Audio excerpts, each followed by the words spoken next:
তোমার জবান কি দিছে? যদি বোবা হইতে তাহলে বুঝতে আমার মাওলার কি নেয়ামত। তোমার কান কে দিছে? তোমার মাওলায় কান বয়রা করতো তাহলে বুঝতা কানের কি নেয়ামত। তোমার হাত কি বিকলাঙ্গ করিয়া দিলে বুঝতা আমার মাওলার হাতের কি নেয়ামত। আমার মাওলা যদি কিডনি নষ্ট করিয়া দিত তাহলে বুঝতা কিডনি কি নেয়ামত। আয় খোদা করবা শাওয়া মেহসা বরেসা কর দাই।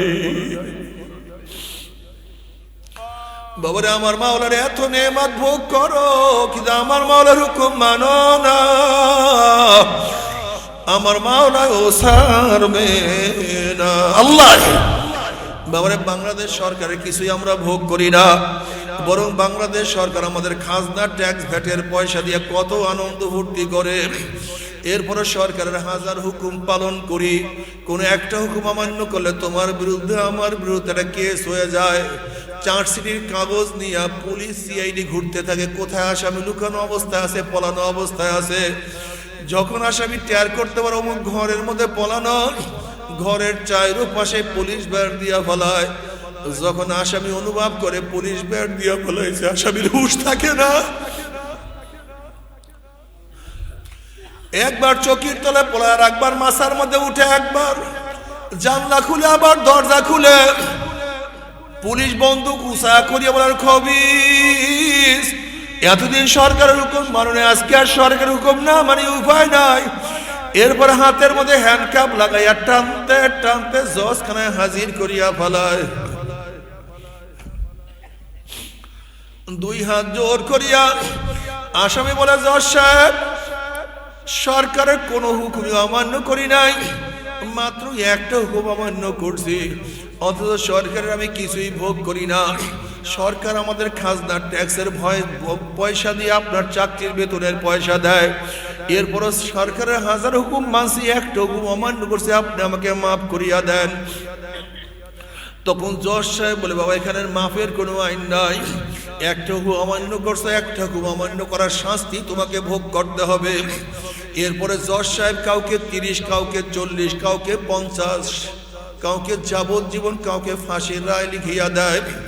অমনি জেলখানার একদল পুলিশ আসিয়া হাতের মধ্যে হ্যান্ডকাপ লাগাইয়া টানতে টানতে জেলখানায় ঢুকাইয়া ফেলায়, কাউকে ফাঁসিতে ঝুলাইয়া ফেলায়।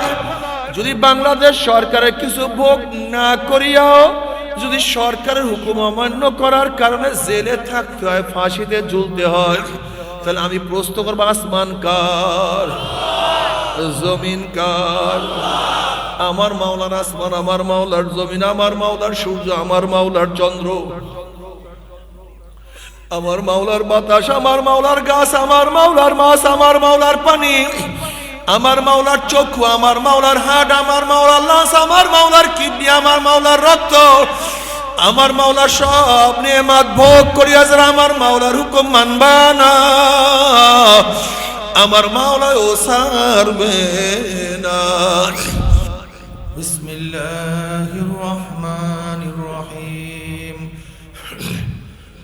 ওমা আরসালনাকা ইল্লা রাহমাতাল লিল আলামিন।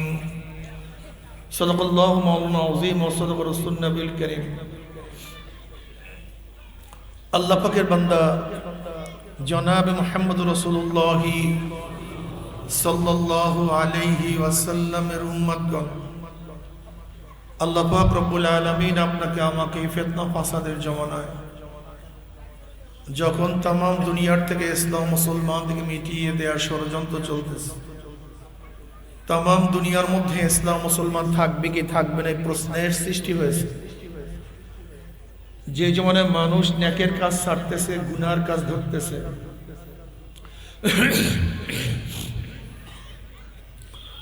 শুধু গুনার কাজ ধরেই না, বরং গুনার কাজে প্রতিযোগিতা শুরু করছে, কে কার আগে জাহান্নামে যাবে। সবাই বলি নাউযুবিল্লাহ। যে জমানায় মানুষ নেকের কাজে আশ্চর্য হয়, গুনার কাজে স্বাভাবিক থাকে, যে জমানায় মানুষ শিরক বেদাতকে ইবাদত মনে করে, শিরক বেদাতকে, যেমন কবর পূজা, ব্যক্তি পূজা, শিরক বেদাত, দাবি করে আমি আবেদ, এরকম পাগল আছে কি নেই? আবার যেই জমানায় যা শিরক বিদআত না তাকে শিরক বিদআত মনে করে, যেরকম লা মুযহাবিরা তথাকথিত আহলে হাদিসরা ইমাম মানা মাযহাব মানাকে শিরক বলে, বিদআত বলে। কি কথা ঠিক না?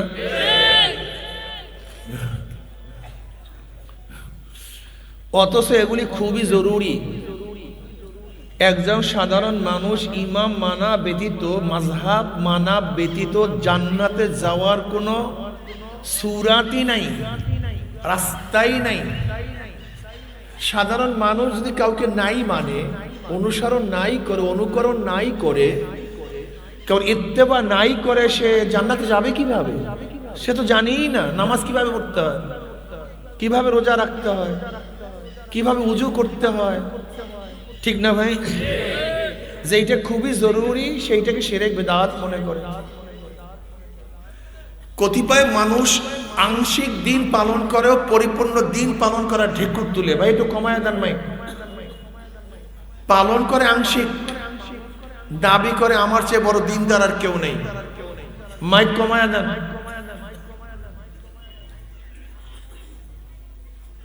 সেই মুহূর্তে আল্লাহ পাক রব্বুল আলামিন আপনাকে আমাকে কোরআন ও হাদিসের মাজলিস, আলেম ওলামা, মুমিন মুত্তাকিন, জাকিরিন শাকিরিনদের এই দাবি এক মাজলিসে আসার, বসার, বলার, শোনার তৌফিক আল্লাহ পাক দান করছেন। শুকরিয়া তান সবাই বলে আলহামদুলিল্লাহ। দীর্ঘদিন পর্যন্ত বিভিন্ন কায়দায় আপনাদের দ্বারে দ্বারে, কানে কানে মাহফিলের দাওয়াত পৌঁছানো হয়েছে। অনেকের সুযোগ সুবিধা থাকা সত্ত্বেও তারা আসতে পারে নাই। গিয়া দেখেন বাজারের মধ্যে কত মানুষ কেনা বেচার মধ্যে লিপ্ত, কেউ বা বেহুদা আড্ডার মধ্যে মত্ত, কেউ বা গান বাজনার মধ্যে ব্যস্ত। কপাল পোড়া মাহফিলে আসতে পয়সাও খরচ হয় না, কষ্টও লাগে না, তা সত্ত্বেও কপাল পোড়া মাহফিলে আসতে পারে নাই। আবার মাহফিলের মধ্যে খোঁজ করে দেখবেন কিছু আল্লাহ পাকের বান্দা বহুত দূর দূরান্ত থেকে বহুত কষ্ট গেলে স্বীকার করে দোকানের মধ্যে তালাবদ্ধ করে, ব্যবসার মধ্যে লাত্তি মেরে, দুনিয়ার সমস্ত ঝামেলাকে পদদলিত করে মাহফিলে হাজির হয়ে গেছে। ওই ব্যক্তি এত কাছে থাকা সত্ত্বেও আসতে পারে নাই। আপনি এত দূরের থেকে আসছেন কিভাবে? নিশ্চয়ই আল্লাহ পাক রব্বুল আলামিন তৌফিক না দিলে আপনি এবং আমিও আসতে পারতাম না।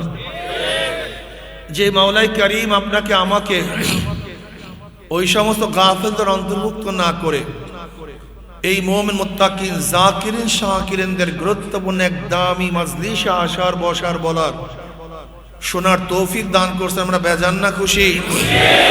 কি সবাই খুশি? যারা আমরা খুশি হলাম, খুশির সাথে সবাই বলে আলহামদুলিল্লাহ। আর একবার বলে আলহামদুলিল্লাহ।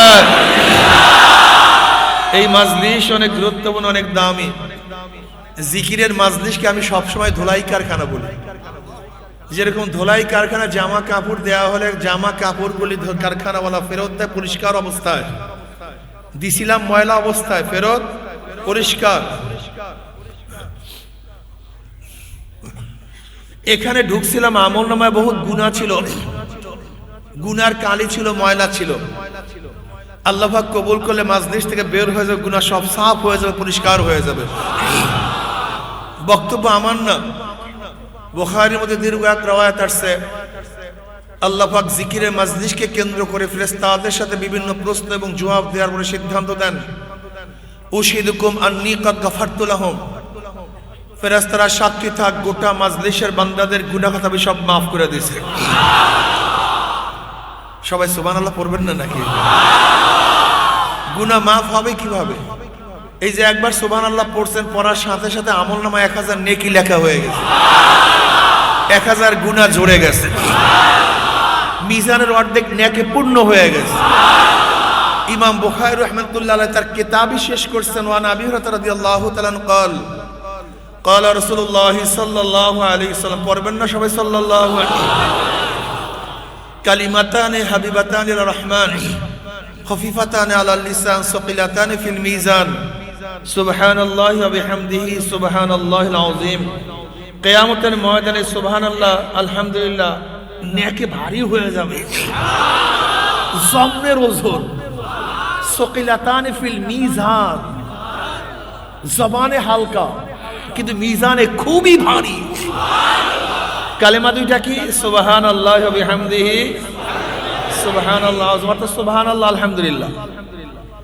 এই মাজলিস অনেক গুরুত্বপূর্ণ, অনেক দামি। আশেপাশে যারা আছেন আমার দোকানদার বন্ধুরা, দোকান একটু পরেও খোলা যাবে, বয়ান কিন্তু একটু পরে আর চলবে না, নাকি ভাই? আমি শেষ বক্তা, এরপরে বক্তাও নাই। আসেন না একটু দোকান বন্ধ করে আখিরাতের ব্যবসা করার জন্য। কিসের ব্যবসা করার জন্য? আসেন আখিরাতে খেতি কামাই করার জন্য। আল্লাহ পাক কালামে পাকের মধ্যে ফরমান, মান কানা ইরিদু হারসাল আখিরা নাজিদ লাহু ফি হারসিহি। যারা আখিরাতের ফসল করার জন্য চেষ্টা সাধনা করবে, আল্লাহ পাক আখিরাতের ফসলের মধ্যে বৃদ্ধি ঘটায়া দেবেন। আল্লাহ আমাদের সবাইকে বেশি বেশি নেক নিয়ে এখান থেকে ফেরার তৌফিক দান করেন। আমি যে আয়াত শরীফ তেলাওয়াত করছি, আল্লাহ পাক কালামে পাকের মধ্যে ফরমান, ওমা আরসালনাকা ইল্লা রাহমাতাল লিল আলামিন। প্রিয় মুসলমান ভাইয়েরা, পর্দার আড়ালে মুসলমান মা ও বোনেরা, প্রথম আমাদেরকে জানতে হবে নবী রসুলগণ দুনিয়াতে আসছেন কেন? নবী রসুলগণ দুনিয়াতে কেন আসছেন? কাজটা কি? নবী রসুলগণ দুনিয়াতে প্লেন আবিষ্কার করার জন্য আসেন নাই, দ্রুতগামী ট্রেন বানাবার জন্য আসেন নাই, কম্পিউটার আবিষ্কার করার জন্য নবী রসুলগণ দুনিয়াতে আসেন নাই, বুরুজ আল খলিফা ওই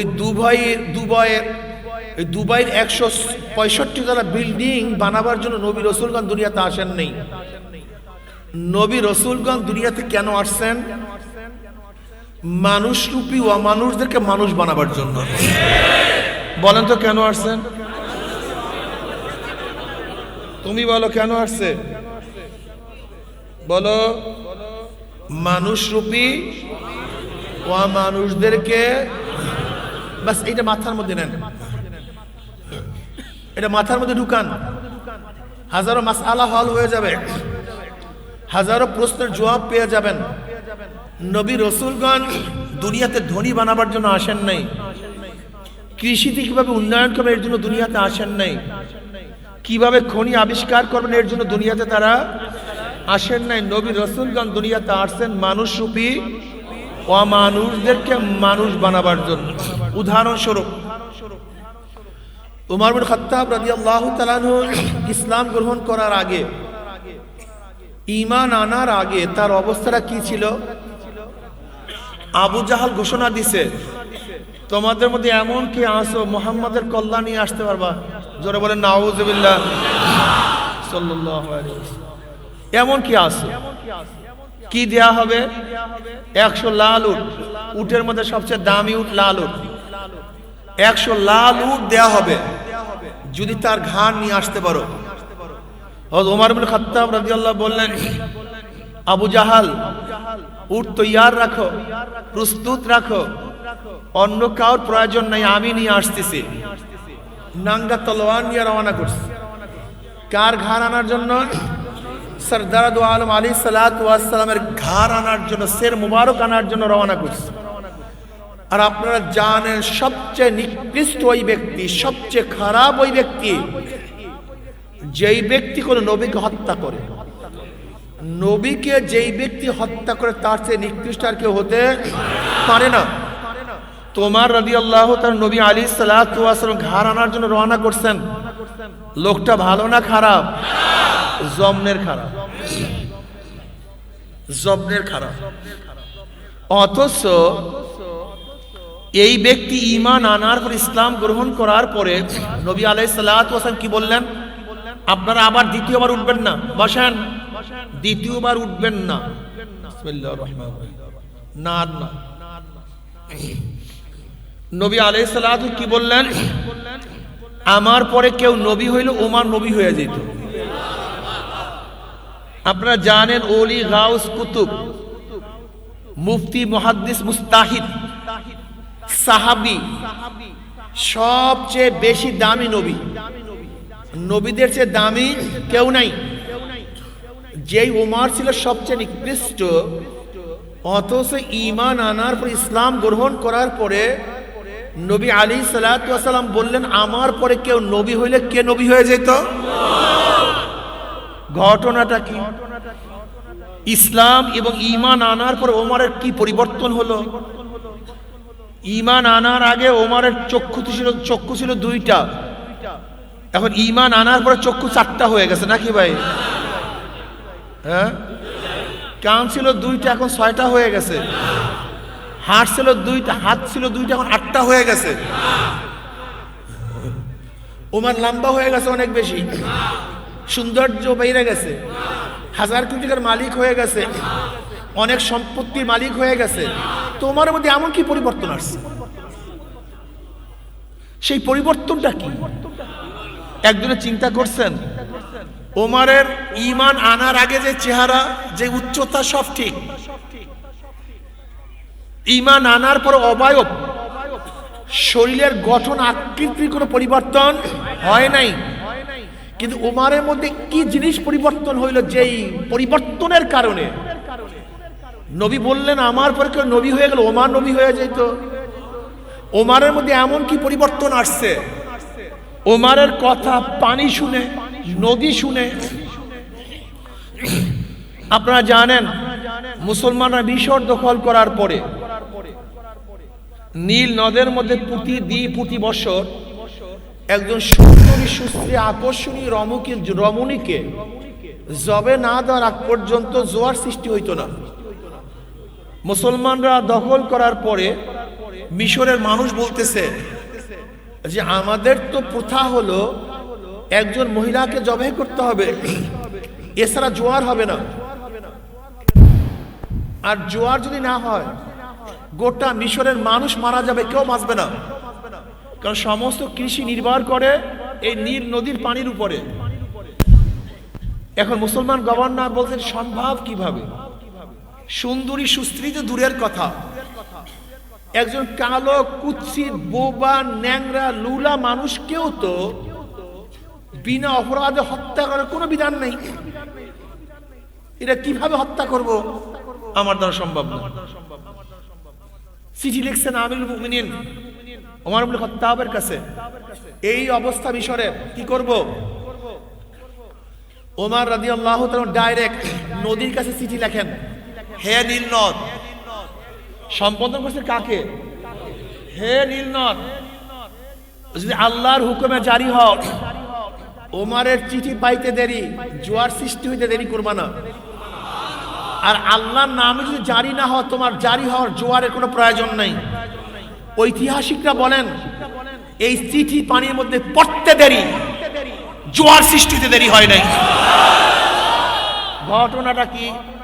এই ওমর তো সেই আগেরই ওমর, চেহারা, সুরাত, চক্ষু সবই তো ঠিক, কিন্তু এমন কি পরিবর্তন হলো? এখন নীল নদ ওমরের কথা শুনে বুঝাতে পারি নাই। এইটাই হলো খেলা, এইটাই বুঝার বিষয়। আসলে আমরা বুঝি না নবী রাসূলগণ দুনিয়াতে আসছেন কেন। ওমর রাদিয়াল্লাহু তাআলা বক্তৃতা করতেছিলেন মদিনায় বয়ান করতেছিলেন, বক্তৃতা করতেছিলেন। সারিয়া রাদিয়াল্লাহু তাআলা সিরিয়ার মধ্যে যুদ্ধ করতেছিলেন, আর ওমর সেই মদিনার থেকে বলতেছেন, ইয়া সারিয়াতুল জাবাল, হে সারিয়া পাহাড়ের দিকে তাকাও, হে সারিয়া পাহাড়ের দিকে তাকাও। ওমর কোথায়? মদিনায়। সারিয়া রাদিয়াল্লাহু তাআলা সিরিয়ায়, শত শত কিলোমিটার দূরে। সবাই আশ্চর্য, আমরা সবাই জানি সারিয়া কোথায়, সিরিয়ায়, আর ওমর মদিনায়। ওইদিকে সারিয়া রাদিয়াল্লাহু তাআলা তিনি বলতেছেন, আমি সিরিয়ায়, ওমর মদিনায়, তার আওয়াজ কোথা থেকে পাইতেছি? সারিয়া রাদিয়াল্লাহু তাআলা হটচক করে এরকম তাকাইতেছেন, ঘটনা কি? আমিরুল মুমিনিনের শব্দ কোথা থেকে আসতেছে? ব্যাপারটা কেমন? যেমন ধরে নেন আপনার আব্বা মদিনায়, হঠাৎ করে যে আপনার আব্বার আওয়াজ পান, হে আব্দুল্লাহ এদিকে আস, আপনার কাছে কেমন লাগবে? আশ্চর্য হয়ে যাবে, ঘটনা কি? আব্বা তো মদিনায়, তার আওয়াজ কোথা থেকে পাইতেছি? সারিয়া রাদিয়াল্লাহু তাআলা ভ্রুক্ষেপ করলেন না, আবারও যুদ্ধের মধ্যে লিপ্ত। আবারও দ্বিতীয়বার ইয়া সারিয়াতুল জাবাল, সারিয়া রাদিয়াল্লাহু তাআলা আবারও, ঘটনা কি, কিসের আওয়াজ? এ তো আমিরুল মুমিনিনের আওয়াজ। ভ্রুক্ষেপ করলেন না, সে তো মদিনায়। আবারও তৃতীয়বার ইয়া সারিয়াতুল জাবাল আই উনজুরিলাল জাবাল, সারিয়া পাহাড়ের দিকে তাকাও। সারিয়া রাদিয়াল্লাহু তাআলা একবার সৈন্য পাঠালেন পাহাড়ের দিকে। দেখেন পাহাড়ের অপর দিক থেকে ইসলামের দুশমনরা মুসলমানদের উপর আক্রমণ করার জন্য প্রস্তুতি নিচ্ছে। সারিয়া রাদিয়াল্লাহু শূন্যের মাধ্যমে তাদের আক্রমণ করলেন, তছনছ করে দিয়েছেন। ওইদিকে মুসলমানরা আশ্চর্য যে সারিয়া সিরিয়ায় আর আমিরুল মুমিনিন তার সাথে কথা বলতেছে। সবাই আশ্চর্য অবস্থায় অপেক্ষা করতেছে। সারিয়া রাদিয়াল্লাহু তাআলা যখন মদিনার মধ্যে ফিরে আসছেন, মদিনার থেকে মুসলমানরা বের হয়ে গেছে। বলছে সারিয়া, অমুক তারিখ জুমার সময় আমিরুল মুমিনিনের কোন শব্দ শুনছো?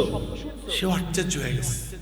ভাই হ্যাঁ, আমি যুদ্ধ করতেছিলাম, হঠাৎ শুনে আমিরুল মুমিনিন বলতেছে ইয়া সারিয়াতুল জাবাল, আমি ভ্রুক্ষেপ করি নাই। দ্বিতীয়বার আওয়াজ, আমি ভ্রুক্ষেপ করি নাই। তৃতীয়বার আওয়াজ, আমি একবার শূন্য প্রেরণ করলাম। আল্লাহ না করুক যদি আমিরুল মুমিনিনের আওয়াজ না শুনতাম, দিক নির্দেশনা না পাইতাম, তাহলে একজন মুসলমান জিন্দা অবস্থায় মদিনায় ফিরতে পারতাম না। ওমর কথা বলেন মদিনায়, আওয়াজ পৌঁছে কোথায়? কি বুঝলেন? কি পরিবর্তন হলো ওমরের মধ্যে? আরে একজন চিন্তা করেন, ঈমান এবং ইসলাম মানুষকে দামি বানায়া দেয়। কি বানায়া দেয়? বেলাল হাবশির মতো গোলাম, নিজেও গোলাম, বাবাও গোলাম, দাদাও গোলাম, 1 শতক জমির মালিক না, 1 টাকার মালিক না, কালো কুচ্ছিত। আর আপনারা জানেন আরবরা গোলামদের সাথে জানোয়ারের চেয়ে খারাপ ব্যবহার করে। কি কথা ঠিক না? এই বেলাল হাবশি যার কোনো মূল্য ছিল না, কোনো দাম ছিল না, কোনো ইজ্জত ছিল না, কোনো সম্মান ছিল না, কিন্তু ঈমান আনার পর, ইসলাম গ্রহণ করার পরে বেলালের সম্মান কেমন? বেলাল হাবশি হাটে জমিনের মধ্যে, পার আওয়াজ আরশের মধ্যে। কি বুঝলেন? বেলালের চেহারা সুন্দর হয়ে গেছে, কথা ঠিক না? 1000 কোটি টাকার মালিক হয়ে গেছে, কথা ঠিক না? কি পরিবর্তন হলো একদিন চিন্তা করছেন? সারাদিন টাকা টাকা টাকা টাকা, দোকান দোকান দোকান, ব্যবসা ব্যবসা ব্যবসা, জমি জমি, পাগল কোথাকা। তোমাকে টাকা কামাই করতে নিষেধ করছি না, কিন্তু আল্লাহকে বাদ দিয়া না। তোমাকে ব্যবসা করতে নিষেধ করছি না, কিন্তু আল্লাহকে বাদ দিয়া না। তোমাকে চাকরি করতে নিষেধ করছি না, কিন্তু আল্লাহকে বাদ দিয়া না। তোমাকে মাছ ধরতে নিষেধ করছি না, কিন্তু আল্লাহকে বাদ দিয়া না। বেলাল হাবশির মধ্যে এমন কি পরিবর্তন হইল? বেলাল হাবশি আজান দেয় জমিনের মধ্যে, আর আজানের শব্দ 7 আসমান ভেদ করে পৌঁছিয়া যায় আরশের মধ্যে। বেলালের এমন কি পরিবর্তন হলো? এমন কি পরিবর্তন হলো যে কিয়ামতের ময়দানে জনাবে মুহাম্মদ রাসূলুল্লাহ সাল্লাল্লাহু আলাইহি ওয়াসাল্লাম যে উটের উপরে থাকবেন, উটের পিঠে থাকবেন, সেই উটের লাগাম থাকবে বেলাল হাবশির হাতের মধ্যে। বুঝাইতে পারছি কিছু? চেহারা পরিবর্তন হয় নাই, নাক চোখ কানের পরিবর্তন হয় নাই, পরিবর্তন হচ্ছে কিসের? কলবের। জোরে বলেন, জোরে বলেন। কলবটা পরিবর্তন হয়ে গেছে। আল্লাহ পাক কালামে পাকের মধ্যে ফরমান, লা তা'মাল আবসারু ওয়ালাকিন তা'মাল কুলুবুল্লাতী ফিস সুদুর। ওদের বাহ্যিক চক্ষু অন্ধ হয় না, বাহ্যিক চক্ষু অন্ধ হয় নাই, কলবের মধ্যে যে চক্ষু আছে সেই চক্ষুটা অন্ধ হয়ে গেছে।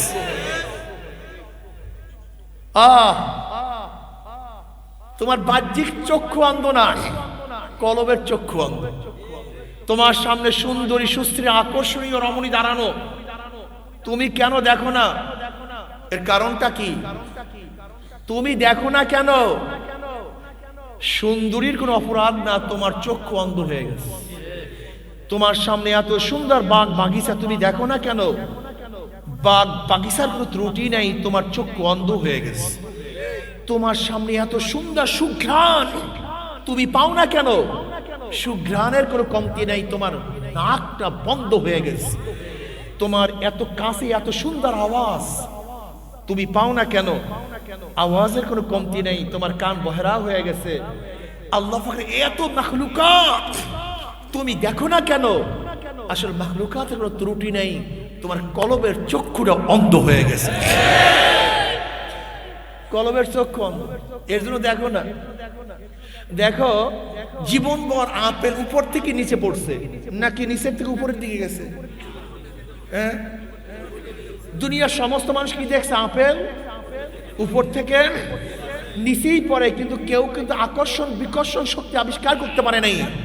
কিন্তু নিউটন যখনই দেখছে ঘটনাটি, আপেল নিচে পড়লো কেন? আকর্ষণ বিকর্ষণ শক্তি আবিষ্কার করিয়া ফেলেছে। কথাটা বুঝাতে পারি। তুমি আমি ফুল দেখি, কিন্তু আল্লাহ ফুল দেখে না, তার মালিককে দেখে।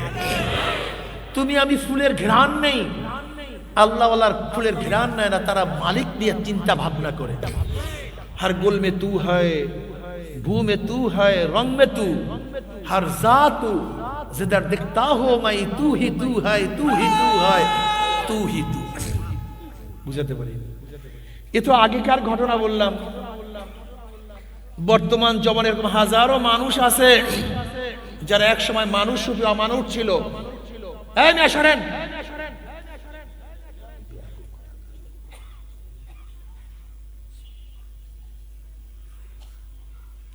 এই জমানে হাজারো এরকম মানুষ আছে যারা মানুষ রূপে অমানুষ ছিল, এখন তাদের চরিত্র ফেরেশতা তুল্য হয়ে গেছে। একসময় ডাকাত ছিল, এখন আল্লাহর ওলি হয়ে গেছে। এতদিন চোর গুন্ডা ছিল, এখন আল্লাহর কুতুব হয়ে গেছে। লোক নাই এরকম? আগে বদমাশ ছিল, এখন আরেফ হয়ে গেছে। আগে বদমাশ ছিল, এখন তাকি হয়ে গেছে। আগে চোখের মধ্যে শুধু দুনিয়া দুনিয়া, এখন চোখের মধ্যে শুধু আখিরাত আখিরাত। আমার মাওলা আসমান কিভাবে বানাইছে, আমার মাওলা জমিন কিভাবে বিছাইছে, আমার মাওলা ফুলের মধ্যে কিভাবে রং লাগাইছে, তারা কি দেখে? এই মালিক ফুলের মধ্যে রং কিভাবে লাগাইছে, এই ফুলের মধ্যে ঘেরান কিভাবে ঢুকাইছে। আমার মালিক জবার মধ্যে এক ধরনের ঘেরান, গোলাপের মধ্যে এক ধরনের ঘেরান, জবার মধ্যে ভিন্ন ঘেরান, রজনীগন্ধার মধ্যে ভিন্ন ঘেরান, হাসনাইনের মধ্যে ভিন্ন ঘেরান, কামিনীর মধ্যে অন্য ঘেরান। এত ঘেরান কে ঢুকাইলো, কিভাবে ঢুকাইলো? বাস চিন্তা শুরু করে দিস, সাধনা শুরু করে দিস। আল্লাযীনা ইয়াযকুরুনাল্লাহা কিয়ামান ওয়া কুউদান ওয়া আলা যুনুবিহিম ওয়া ইয়াতাফাক্কারুনা ফী খালকিস সামাওয়াতি ওয়াল আরদ রব্বানা মা খালাকতা হাযা বাতিলান সুবহানাকা ফাকিনা আযাবান নার। তুমি আমি মাছ খাই, কিন্তু আল্লাহ ওরা চিন্তা করে এই মাছের মধ্যে স্বাদ কে ঢুকাইলো। তুমি আমি ইলিশ মাছ ধরি, আর যারা আল্লাহওয়ালা তারা চিন্তা করে ইলিশ মাছ কে ফলাইলো, এই বীজ কে রোপণ করলো, এই বীজ কে দিলের খাওয়ান কে যোগায়, ইলিশ মাছের মধ্যে এত স্বাদ কে ঢুকাইলো। পিঠের মাছে এক ধরনের স্বাদ, পেটের মাছে ভিন্ন ধরনের স্বাদ, ঘাড়ের মাছে অন্য স্বাদ, লেজের মাছে অন্য স্বাদ, আবার মাথার মধ্যে ভিন্ন স্বাদ। রুই মাছের মধ্যে এক ধরনের স্বাদ, কাতলের মধ্যে ভিন্ন স্বাদ, কই মাছের মধ্যে স্বাদ কে দিল, শিং মাছের মধ্যে ভিন্ন স্বাদ কে লাগাইলো, ল্যাংড়ার মধ্যে এই ঘেরান কে দিল, স্বাদ কে দিল, আবার ফজলির মধ্যে অন্য স্বাদ কে দিল, গোপাল ভোগের মধ্যে এত স্বাদ কে দিল। মুরগি ছোট অবস্থায় এক ধরনের স্বাদ, বড় হইলে আর এক ধরনের স্বাদ। মুরগির মধ্যে অন্য স্বাদ, মোরগের মধ্যে অন্য স্বাদ, খাসির মধ্যে এক ধরনের স্বাদ, রানের মধ্যে ভিন্ন স্বাদ, কলিজার মধ্যে অন্য স্বাদ, সিনার গোশতে ভিন্ন স্বাদ। সব কে বানাইলো? আমার মাওলা ছাড়া এত স্বাদ কেউ দিতে পারে না। সব আমার মাওলা। আমার মাওলা ডাক দিয়ে বলে খুলিকা লাকুম মা ফিল আরদি জামিয়া। ও বান্দা, ও বান্দি, আব্দুল্লাহ,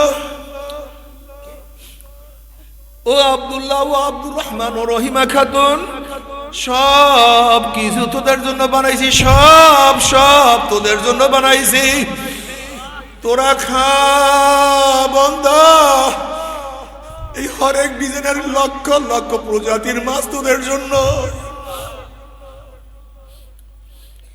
হাজার হাজার প্রজাতির গোশত তোদের জন্য, পাখিগুলি সব তোদের জন্য, হাজার হাজার ফল সুন্দর তোদের জন্য। বন্দা তোরা খাবি, আমি মাওলা শুকরিয়া আদায় করবি, আমার কুদরতি কলিজাটা ঠান্ডা হয়ে যাবে। কুলু আশরাবু ওয়ালা তুসরিফু, বান্দা খা পান কর, ইসরাফ করিস না, আমি মাওলা শুকরিয়া আদায় করিস। ও নেমখা, আজকে যখন নদীর থেকে আসতেছিলাম দেখলাম বহু জেলেরা মাছ ধরে। আমি মনে মনে চিন্তা করলাম, তুমি তো এই মাছ ছাড়ো নাই, পোনাও তুমি নদীতে ছাড়ো নাই। এই মাছের আদারও তুমি দাও নাই, চিকিৎসাও তুমি করো নাই। এই মাছের পোনা ছাড়ছে আমার মাওলায়, এই মাছ পালছে আমার মাওলায়। আর তুমি খাও, তুমি ধরো আর খাও আর জীবিকা নির্বাহ করো, কিন্তু আমার মাওলাকে সেজদা করলা না। তোমার সে আমার সে বড় নেমখান আমার কেউ হইতে পারে না। আল্লাহ আমার মাওলার সব নিয়ামত, ওয়াইন তাউদ্দু নি'মাতাল্লাহি লা তুহসুহা, আমার মাওলার নিয়ামত হিসাব করিয়া শেষ করতে পারবা না। এক গরিব একদিন আমার কাছে অভিযোগ করে, হুজুর বানাইছে আমার মাওলায় গরিব। আমি বললাম, তুমি কি আমার মাওলা, তুমি কি আমার মাওলার নিয়ামত মোটেও দেখো না? এ গরিব বাবা, তোমার চক্ষু কে দিছে? যদি চক্ষু অন্ধ হইতো তুমি বুঝতা চোখের কি নিয়ামত। তোমার জবান কি দিছে? যদি বোবা হইতে তাহলে বুঝতা আমার মাওলার কি নিয়ামত। তোমার কান কে দিছে? তোমার মাওলায় কান বহরা করতো, তাহলে বুঝতা কানের কি নিয়ামত। তোমার হাত কি বিকলাঙ্গ করিয়া দিলে বুঝতা আমার মাওলার হাতের কি নিয়ামত। আমার মাওলা যদি কিডনি নষ্ট করিয়া দিত তাহলে বুঝতা কিডনি কি নিয়ামত। আয় খোদা করবা শাওয়া মেহসা বর এহসা কর দাই। বাবারে আমার মাওলার এত নেয়ামত ভোগ করো, কিন্তু আমার মাওলার হুকুম মানো না। আমার মাওলা ও ছাড়বে না। আল্লাহ বাবারে, বাংলাদেশ সরকারের কিছুই আমরা ভোগ করি না, বরং বাংলাদেশ সরকার আমাদের খাজনা ট্যাক্স ভ্যাটের পয়সা দিয়ে কত আনন্দ ফুর্তি করে। এরপরে সরকারের হাজার হুকুম পালন করি, কোন একটা হুকুম অমান্য করলে তোমার বিরুদ্ধে আমার বিরুদ্ধে একটা কেস হয়ে যায়। চার্জশিটের কাগজ নিয়ে পুলিশ সিআইডি ঘুরতে থাকে, কোথায় আসামি লুকানো অবস্থায় আছে, পলানো অবস্থায় আছে। যখন আসামি টের করতে পারে অমুক ঘরের মধ্যে পলানো, ঘরের চাইরো পাশে পুলিশ ব্যাট দিয়া ফেলায়। যখন আসামি অনুভব করে পুলিশ ব্যাট দিয়া ফেলাইছে, আসামির হুঁশ থাকে না। একবার চকির তলে পলায়, একবার মাথার মধ্যে উঠে, একবার জানলা খুলে আবার দরজা খুলে, পুলিশ বন্দুক উঁচা করিয়া বলার খবিস। এতদিন সরকারের হুকুম মানে, আজকে আর সরকারের হুকুম না মানে উপায় নাই। এরপর হাতের মধ্যে হ্যান্ডকাপ লাগাইয়া টানতে টানতে জজখানায় হাজির করিয়া ফেলায়। দুই হাত জোর করিয়া আসামি বলে, জজ সাহেব, সরকারের কোনো হুকুমই অমান্য করি নাই, মাত্র একটা হুকুম অমান্য করছি, অথচ সরকারের আমি কিছুই ভোগ করি না। সরকার আমাদের খাজনা ট্যাক্সের পয়সা দিয়ে আপনার চাকরির বেতনের পয়সা দেয়। এরপরও সরকারের হাজার হুকুম মানছি, একটা হুকুম অমান্য করছে, আপনি আমাকে মাফ করিয়া দেন। তখন জজ সাহেব বলে, বাবা এখানের মাফের কোনো আইন নাই, একটা হুকুম অমান্য করছে, একটা হুকুম অমান্য করার শাস্তি তোমাকে ভোগ করতে হবে। এরপরে জজ সাহেব কাউকে 30, কাউকে 40, কাউকে 50, কাউকে যাবজ্জীবন, কাউকে ফাঁসির রায় লিখিয়া দেয়। অমনি জেলখানার একদল পুলিশ আসিয়া হাতের মধ্যে হ্যান্ডকাপ লাগাইয়া টানতে টানতে জেলখানায় ঢুকাইয়া ফেলায়, কাউকে ফাঁসিতে ঝুলাইয়া ফেলায়। যদি বাংলাদেশ সরকারের কিছু ভোগ না করিয়াও যদি সরকারের হুকুম অমান্য করার কারণে জেলে থাকতে হয়, ফাঁসিতে ঝুলতে হয়, তাহলে আমি প্রশ্ন করবো, আসমান কার, জমিন কার? আমার মাওলার আসমান, আমার মাওলার জমিন, আমার মাওলার সূর্য, আমার মাওলার চন্দ্র, আমার মাওলার বাতাস, আমার মাওলার গাছ, আমার মাওলার মাছ, আমার মাওলার পানি, আমার মাওলার চক্ষু, আমার মাওলার হাট, আমার মাওলার লাশ, আমার মাওলার কিডনি, আমার মাওলার রক্ত, আমার মাওলার সব নেয়ামত ভোগ করিয়া যারা আমার মাওলার হুকুম মানবা না, আমার মাওলা ও ছাড়বে না। বাবারে, দুনিয়ার পুলিশ মানুষের মতো একজন মানুষ। অনেক সময় দেখা যায় পুলিশ আসামির চেয়েও দুর্বল হয়। এই মানুষের মতো মানুষ পুলিশ দেখিয়া আসামির চেয়েও দুর্বল। পুলিশ দেখিয়া যদি কলিজা উল্টাইয়া যাইতে পারে, জীবন হালাক হইয়া যাইতে পারে। আল্লাহ পাক রব্বুল আলামিন যেই আসামি ধরার জন্য যেই পুলিশ দারোগা তৈয়ার করে রাখছে, ওই দারোগা পুলিশের নাম আজরাইল।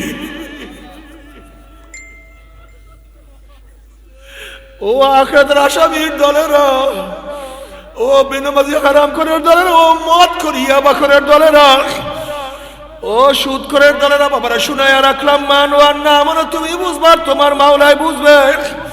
নাফরমান বদমাশ বেঈমান যখন মৃত্যুর আসার খাইয়া পড়িয়া যাবে, হঠাৎ স্বপ্নের মধ্যে দেখতে পারবে জাহান্নামের দরজাগুলি টাস টাস করে খুলিয়া গেছে। আজরাইলের মাথা আসমানে, পাও তার জমিনে, এক হাত বাঁশি আর এক হাত মাগরিবের নীল রঙের দিঘির মতো বড় বড় দুইটা চক্ষু। আল্লাহ তুমি আমাদের সবাইকে মাফ করিয়া দাও। এই অবস্থা থেকে নাফরমান রুহার বাইর হইতে চাইবে না। 360টা মোকামে রুহরা দৌড়দৌড়ি করতে থাকবে। করুণ দৃষ্টিতে আজরাইলের দিকে রুহরা তাকাইয়া বলবে, ভাই আজরাইল, আমার বয়স তো মাত্র 16, আমার বয়স তো মাত্র 18। বসেন, আমি তো মাত্র মেট্রিক পরীক্ষা দিলাম, আইয়ে ভর্তি হইলাম। এই ছাত্র জীবনে তুমি আমার সামনে হাজির হয়ে যাবে, কোনোদিন কল্পনাও করতে পারি নাই। আমাকে একটু বড় হওয়ার সুযোগ করিয়া দাও। ভাই আজরাইল পরীক্ষা আছে, আগামী রেজাল্ট বের হবে, আমাকে রেজাল্ট শোনার সুযোগ করিয়া দাও। ভাই আজরাইল আমার নবজাত শিশু, আমি মারা গেলে আমার বাচ্চা এতিম হইয়া যাবে, ওদের মুখের মধ্যে কে খানা তুলিয়া দিয়ে বাচ্চাটা বড় হওয়ার সুযোগ করিয়া দাও। ভাই আজরাইল,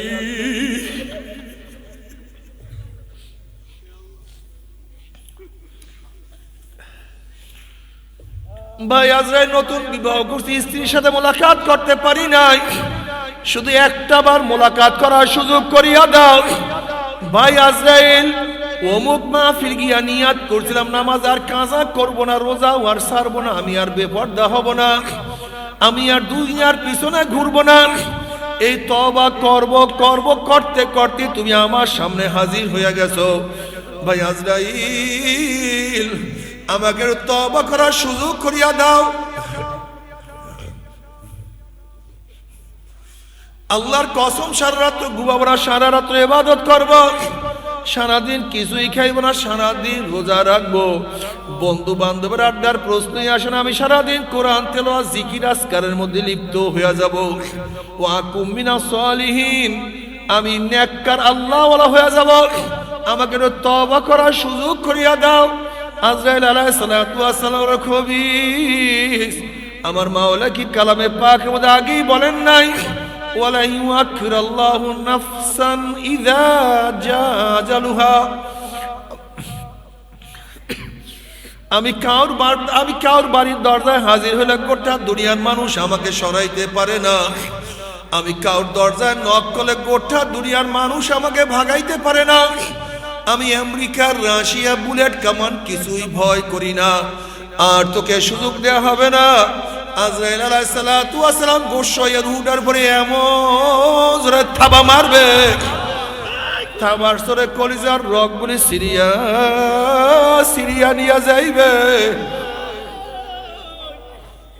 এ বড় লোক বাবা, এ শিক্ষিত বাবারা, ও আমার পর্দারা মা বোনেরা, যদি আমেরিকায় গিয়েও চিকিৎসা করো না কেন, লন্ডন গিয়েও চিকিৎসা করো না কেন, গোটা দুনিয়ার ডাক্তার বিজ্ঞানী একত্রিত হইয়া তোমাকে ওপেন হার্ট সার্জারি করুক, কিডনি পরিবর্তন করুক,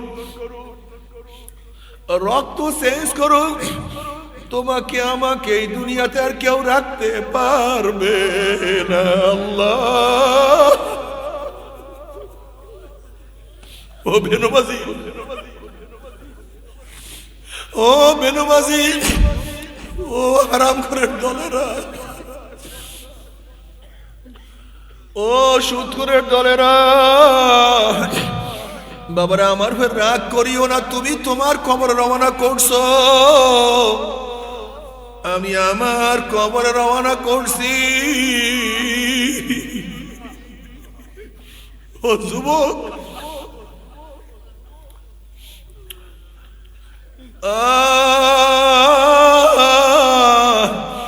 নাফরমান বদমাশ বেঈমানকে যখন কবরের দিকে নিয়ে রওনা করবেন, নাফরমান বদমাশ বেঈমান স্বপ্নের মধ্যে চিল্লাইবার বলবো, ও আমার ছেলে, ও আমার বাবা, ও আমার বন্ধু, আমার ভাই, তোরা আমাকে কোথায় নিয়ে যাও?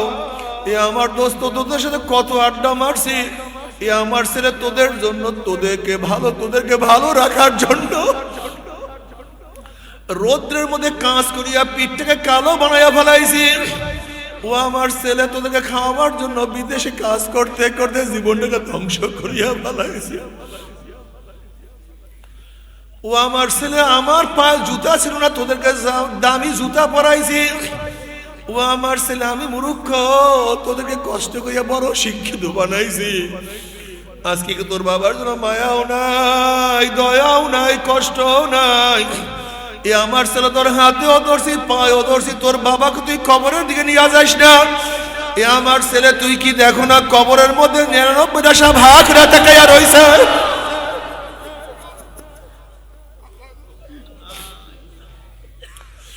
এ আমার ছেলে, তুই কি দেখো না কবরের মধ্যে জাহান্নামের আগুন ধাউ দাও ধাউ দাও করে জ্বলতে আছে?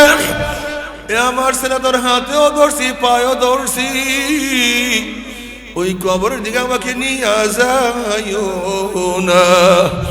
নবী আলাইহিস সালাতু ওয়াস সালাম ফরমান, নাফরমানের চিল্লাচিল্লি দুনিয়ার কোন মানুষ যদি শুনতে পাইতো, নাফরমানকে ফালাইয়া দিয়া সবাই জঙ্গলে চলিয়া যাইত। আল্লাহ, তুমি আমাদের সবাইকে মাফ করিয়া দাও। বাবারে, আযাবুল কবর হাক্কুন, কবর আযাব সত্য, কোনো সন্দেহ নাই। বাবারে, কত কবরের মধ্যে আগুন দেখা যায়, কত কবর মধ্যে ধোঁয়া দেখা যায়। আল্লাহ, মাফ করিয়া দাও।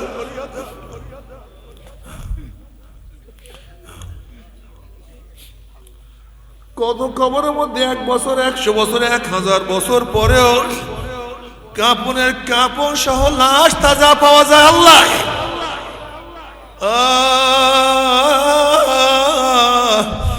এই কবরের মধ্যে হাজার হাজার হাজার হাজার বছর থাকতে হবে। এরপর আল্লাহ পাক কিয়ামতের ময়দান কায়েম করবে। বাবারে, কি বলবো, আমাদের কলম এত শক্ত হয়ে গেছে। নবী আলাইহিস সালাতু ওয়াস সালাম ফরমান, কিয়ামতের ময়দানে সমস্ত মানুষ উলঙ্গ অবস্থায় উঠবে।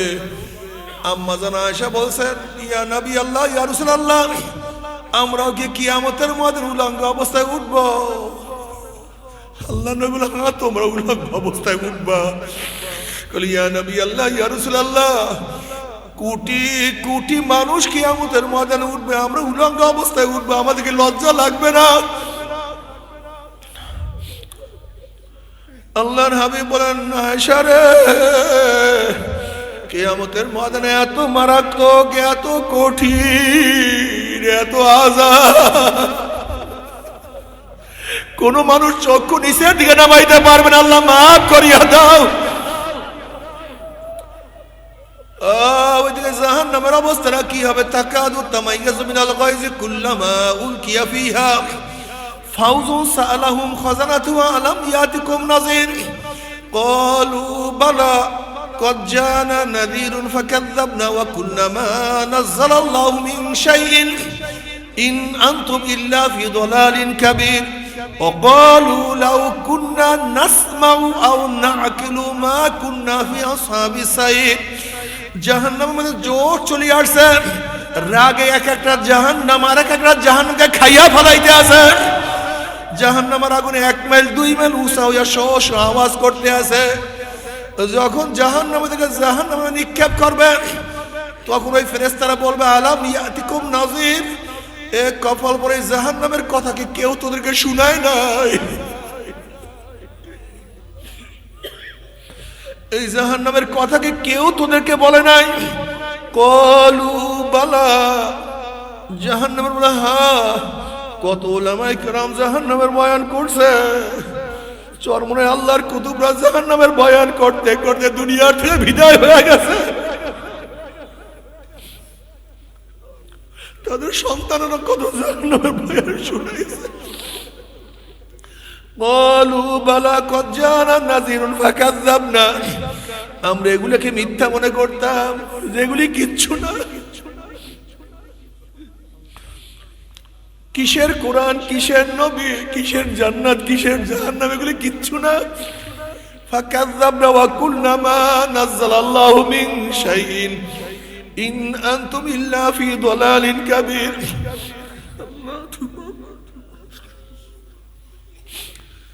আমরা নিজেরা বলা বলি করতাম, এগুলি মৌলবীরা নিজেরা বানায়া সানাইয়া কোথা থেকে কি বলে, কোথায় জান্নাত, কোথায় জাহান্নাম, কোথায় কবরের আযাব, কোথায় কিয়ামত, এগুলি সব মিথ্যা। বরং মৌলবীরা বহুত বড় ভুলের মধ্যে আছে, বহুত বড় গুমরাহির মধ্যে আছে। এখন জাহান্নামীরা আফসোস করে বলবে وقالوا لو كنا نسمع أو نعقل ما كنا في أصحاب السعير।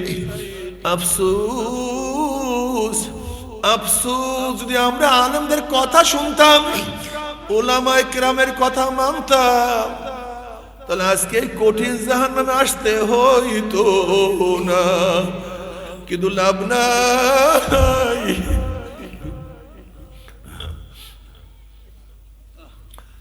কোনো উপকার নাই, কোনো লাভ নাই। আল্লাহ তুমি আমাদের সবাইকে মাফ করিয়া দাও, আল্লাহ সবাইকে ক্ষমা করিয়া দাও।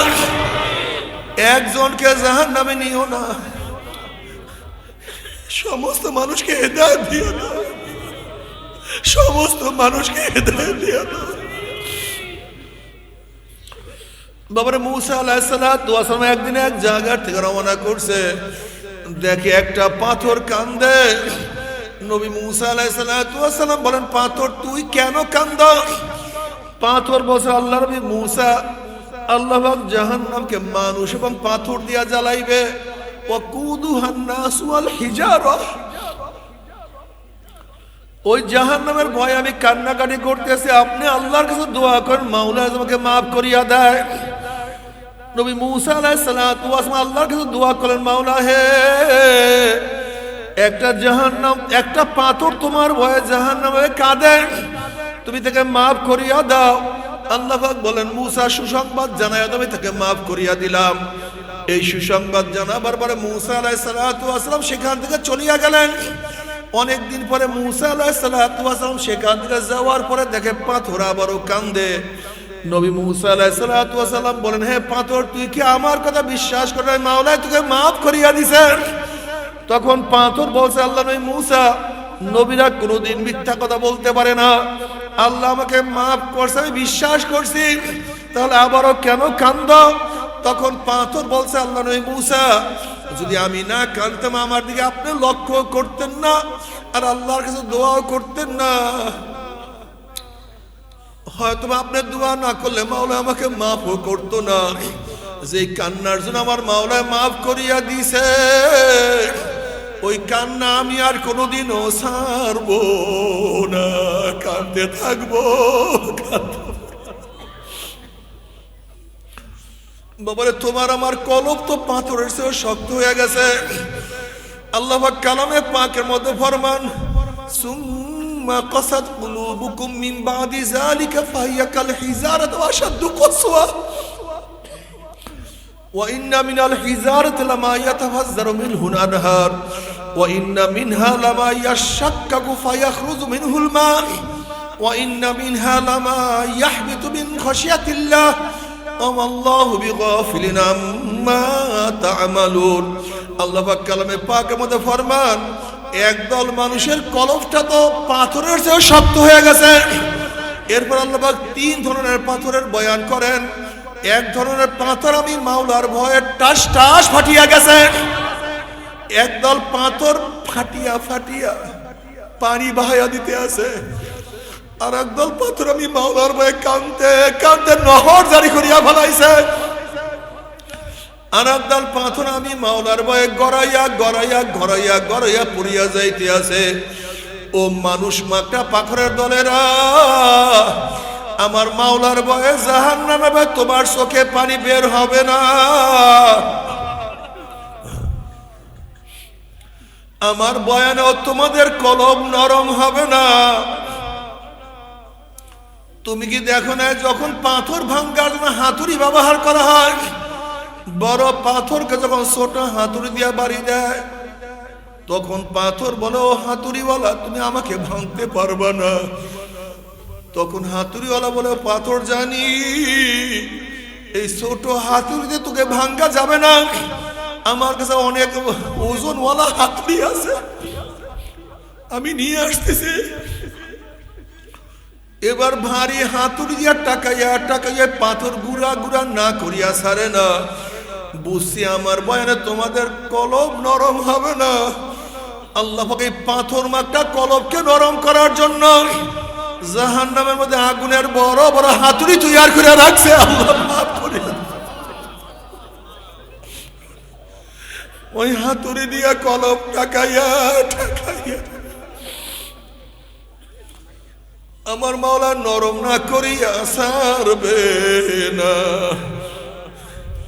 তবে মুমিন মুসলমান বলতে সবাই মনে চায় গুনার থেকে ফিরিয়া নেক আমল করিয়া মাওলার জান্নাত, কিন্তু সবাইরই যাইতে মনে চায়। গুনাহ নিয়া মাওলার জাহান্নামে কাউরি কিন্তু যাইতে মনে চায় না। কিন্তু কেনই বা আমরা নেক আমল করতে পারি না, কেনই বা গুনার কাম ছাড়তে পারি না? এর মূল কারণ হলো আপনার এবং আমার পিছনে নফস এবং শয়তান লাগিয়া রয়েছে। এই নফস এবং শয়তান থেকে ফেরার জন্য যে কোনো একজন হক্কানি আল্লাহর ওলির হাতে হাত দিতে হবে রে বাবা। খবরদার, বর্তমান জমানায় পীর মুরিদের মধ্যে ভেজাল, ব্যবসা, দলাদলি, হিংসা, হাসাদে পরিণত হয়ে গেছে। সমস্ত আল্লাহর ওলির একমত, যেই পীরের 5 জন মুরিদের মধ্যে কমপক্ষে 3 জনকে দেখবা আলহামদুলিল্লাহ সুন্নাত মুআফিক আমল আখলাক মজবুত হইয়া যাইতে আছে, গুনার কাম ছাড়তে আছে, নেকের আমল ধরতে আছে, কলব নরম হইয়া চোখে পানি আসতে আছে। বিরিকতর নাম কি, ফলে পরিচয়। আমি চরমোনাই বুঝি না, চরমোনার দাওয়াত প্রশংসা প্রচার প্রসার করার জন্য আসিনি রে বাবা। চরমোনাই যাওয়ার তোমার কোনো দরকার নাই, কোনো দরকার নাই, কোনো দরকার নাই। তুমি যার কাছে গিয়া পারো গুনার কাম ছাড়ো, নেকের আমল ধরো, কলব নরম করিয়া চোখে পানি নিয়া মাওলার কবরে যাইও। যেরকম দুনিয়ার ঘরে আগুন লাগলে পানি ছাড়া নিভানো যায় না, ঠিক তদ্রুপ তোমার এবং আমার গুনার দ্বারা যে জাহান্নামের আগুন জ্বলিয়া রয়েছে, তোমার আমার গুনার দ্বারা যে জাহান্নামের আগুন জ্বলিয়া রয়েছে, চোখের পানি ও সারা জাহান্নামের আগুন নিভানো সম্ভব না।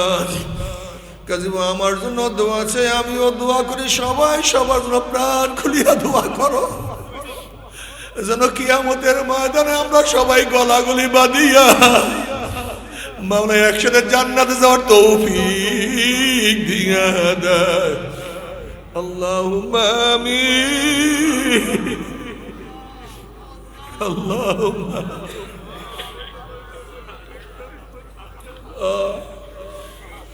ও আমার পর্দালা মা বোনেরা, হাত তুলে মাওলার দাবে কান্দো।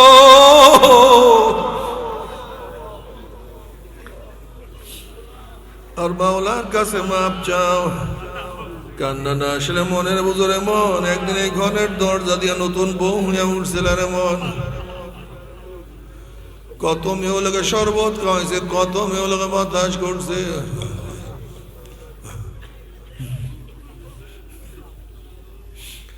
আবার একদিন ঘরের দুয়ার দিয়ে মরা লাশ হইয়া বাইর হব, ছেলে কানবে মামা করে, মেয়ে কানবে মামা করে, ওরে মন জবাব তো আর দিব না। আল্লাহ আল্লাহ কত আলেম ওলামাত হাত তুললাম রে মাওলা। আল্লাহ কত সাদা দাড়িওয়ালা ভাইদেরকে নিয়ে হাত তুললাম রে মাওলা। আল্লাহ কত বেগুনার নাবালেক তালবি আলেম ভাইদেরকে নিয়ে হাত তুললাম রে মাওলা। কত জাকিরিন শাকিরিন আর খাস খাস বন্দাদেরকে নিয়ে হাত তুললাম রে মাওলা। আল্লাহ আমি তো গুনাহগার, আমার দিকে না তাকাইয়া তোমার যেই বন্দার হাত পছন্দ হয় তার উপরে আমাদের সবাই গুনাহ খাতা মাফ করে দাও। আল্লাহ আল্লাহ মাফ করবাই না, ক্ষমা করবাই না। তোমার বন্দার এখানে কেন আসছে? আমরা রিলিফ নেওয়ার জন্য আসি নাই, কম্বল পাওয়ার জন্য আসি নাই, দুনিয়ার উদ্দেশ্যে এখানে আসি নাই। কেউ নামাজ কাজা করিয়া ফেলাইছি, কেউ রোজা সারিয়া দিছি, কেউ বেপরদা অপকর্মের মধ্যে লিপ্ত হয়ে গেছি, কেউ হারাম কবিরা গুনাহ করিয়া ফেলাইছি।